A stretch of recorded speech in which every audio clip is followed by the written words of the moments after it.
Coba deh, Anda bayangin, suatu pagi Anda bangun, terus ngelihat matahari terbit. Tapi dari arah yang salah, bukan dari timur, tapi dari barat. Aneh kan? Tapi sebelum kita lanjut, kita singkirin dulu skenario yang paling horor. Kalau misalnya perputaran ini berhenti dan berbalik arah sekarang juga, ya udah kiamat total. Bayangin aja, bumi itu berputar lebih dari 1.600 km per jam. Kalau tiba-tiba ngerem mendadak dan balik arah, semua yang ada di permukaan, gedung, pohon, termasuk kita, bakal terpental ke arah timur dengan kecepatan peluru. Tsunami setinggi gunung dan badai super dahsyat bakal menyapu bersih semuanya. Jadi ya, bukan cerita yang asik buat dibahas. Oke, lupakan skenario kiamat tadi. Mari kita pakai skenario yang jauh lebih menarik. Gimana kalau sejak awal pembentukannya, sekitar 4,5 miliar tahun yang lalu, bumi memang udah berputar dari timur ke barat? Gimana kira-kira wujud planet kita sekarang? Percaya deh, hasilnya bakal jauh lebih aneh daripada sekedar matahari yang terbit dari barat. Bayangkan pemandangannya. Inilah peta dunia yang benar-benar baru. Selamat datang di bumi alternatif, di mana semua yang kita kenal seolah dijungkir balikan. Dan inilah perubahan yang paling bikin kaget. Gurun Sahara yang kita tahu sebagai lautan pasir raksasa, di bumi versi ini malah jadi hamparan hijau yang super subur. Sebaliknya, hutan Amazon yang jadi paru-paru dunia kita, malah jadi gurun yang kering kerontang. Amerika Serikat bagian selatan juga jadi kering banget. Bener-bener dunia yang kebalik. Dan keanehannya nggak berhenti di situ. Eropa Barat yang biasanya punya iklim sedang yang enak, bakal ngalamin musim dingin yang beku banget. Anehnya lagi, Rusia yang identik sama salju dan dingin malah jadi jauh lebih hangat. Seolah-olah termostat raksasa planet ini diutak-atik abis-abisan. Pasti Anda sekarang bertanya-tanya, loh kok bisa sih semuanya jadi kebalik begini? Apa sebabnya? Tenang, ini bukan sihir. Perubahan iklim yang gila-gilaan ini ada penjelasan ilmiahnya. Dan semua itu berakar pada satu kekuatan raksasa yang sering kita lupakan. Kunci jawabannya ada di AC raksasa planet kita. Sebuah mesin iklim global yang nggak kelihatan, tapi kekuatannya luar biasa. Arus laut. Gampangnya, gini. Anggap aja arus laut itu sistem AC atau termostat buat seluruh bumi.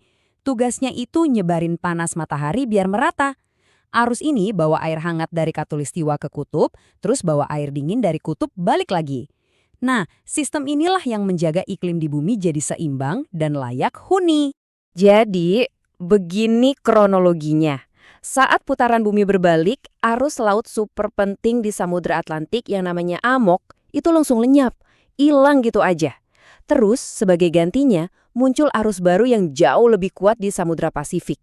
Nah, si arus baru inilah yang kemudian jadi dalang utama yang ngatur ulang semua distribusi panas dan kelembaban, yang akhirnya menulis ulang peta iklim dunia. Nah, tapi ada yang lebih gila lagi. Perubahan di darat ini ternyata memicu efek domino yang nggak kalah aneh di lautan. Dan disinilah ceritanya jadi paradoks, sekaligus berbahaya.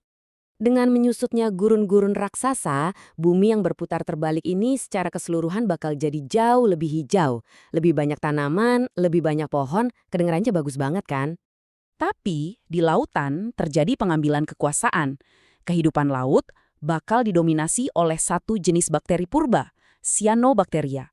Sekedar info, merekalah makhluk pertama yang menciptakan fotosintesis miliaran tahun lalu dan mengisi atmosfer kita dengan oksigen. Jadi mereka ini produsen oksigen originalnya planet bumi. Karena Cyanobacteria ini jadi penguasa total di lautan, produksi oksigen lewat fotosintesis bakal meroket gila-gilaan. Para ilmuwan bahkan memperkirakan kadar oksigen di atmosfer bisa naik sampai 30% atau mungkin lebih. Tunggu dulu, lebih banyak oksigen bukannya itu bagus ya buat kita napas? Harusnya makin banyak, makin bagus dong. Eits, ternyata nggak sesimpel itu. Di alam, keseimbangan itu adalah kunci. Terlalu banyak hal yang baik justru bisa jadi bencana.